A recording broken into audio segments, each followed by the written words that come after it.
आपका झारखंड का 1,36,000 करोड़ रुपया केंद्र की सरकार दबाए बैठी हुई है। ये वो खनन का पैसा है जो आपको मिल जाना चाहिए था। और मैं कुछ आंकड़ों के माध्यम से आपको बता देती हूं कि अगर यह पैसा झारखंड को मिल गया होता तो झारखंड की सरकार इससे क्या क्या कर सकती थी।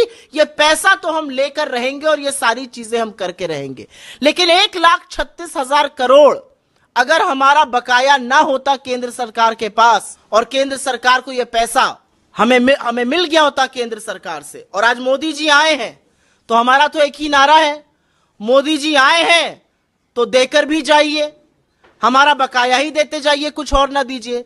अगर ये 1,36,000 करोड़ रुपए हमें मिल गए होते तो हम 42,500 छात्रों को 5 साल के लिए स्कॉलरशिप दे सकते थे।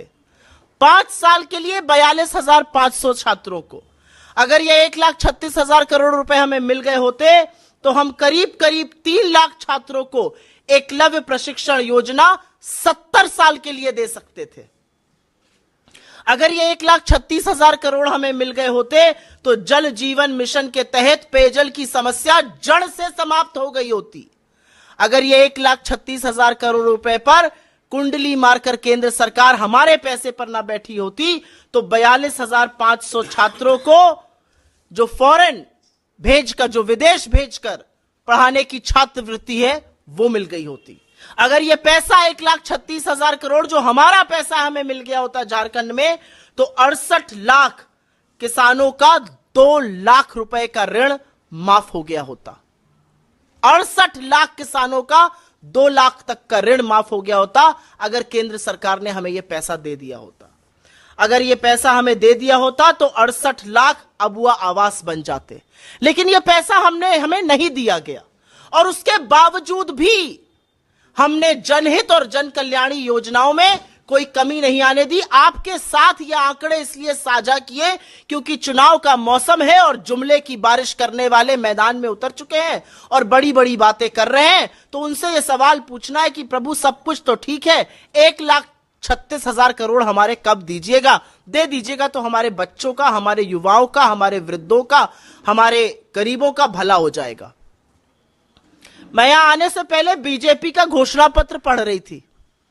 ये वही बीजेपी है जिसने 500 का सिलेंडर राजस्थान में देने की बात करी थी। मैं उत्तर प्रदेश से आती हूं, आपका लगा हुआ राज्य है। उत्तर प्रदेश में कहा था हर होली हर दिवाली फ्री सिलेंडर मिलेगा। कितनी होली कितनी दिवाली बीत गई, फ्री सिलेंडर नहीं मिला, सिलेंडर का दाम 1000 के पार करा दिया। अब कह रहे हैं यहां पर 500 में सिलेंडर देंगे। अरे पहले राजस्थान में दे दीजिए, 6-7 महीना 8 महीना हो गया सरकार बने हुए। मैं पढ़ रही थी यहां पर रोजगार की बात कर रहे हैं। अरे 2 करोड़ जो सालाना रोजगार बनने थे अभी तक 11 करोड़ बन जाने थे, उनका क्या हुआ? यहां पर बात किसान के हक की हो रही है।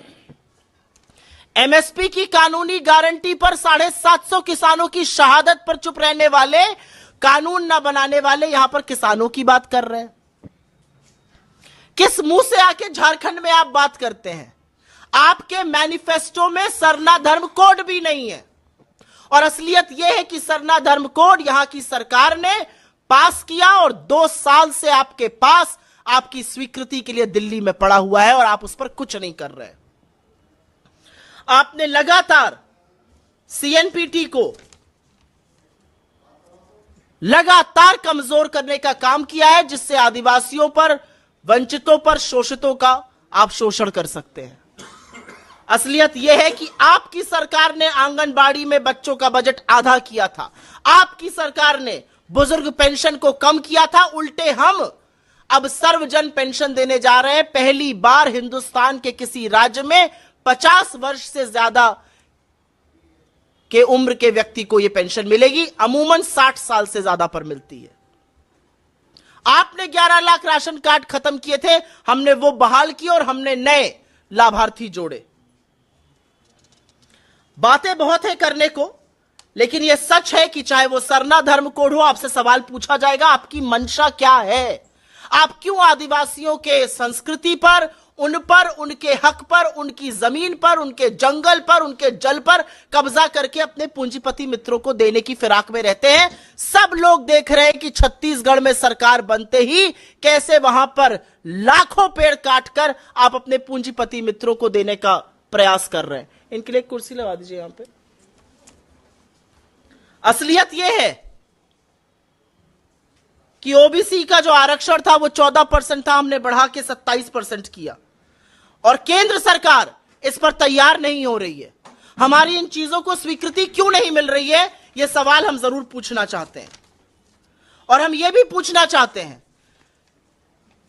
कि औनी पौनी हल्की बातें करके चुनाव के मुद्दों से भटकाने वाले लोग आखिर में क्या चाहते हैं झारखंड के लिए, आखिर में वो क्या चाहते हैं झारखंड की जनता के लिए, वो क्या चाहते हैं झारखंड के गरीबों के लिए, यहां के आदिवासियों के लिए, यहां के मध्यम वर्ग के लिए, यहां की महिलाओं के लिए और यहां के युवाओं के लिए।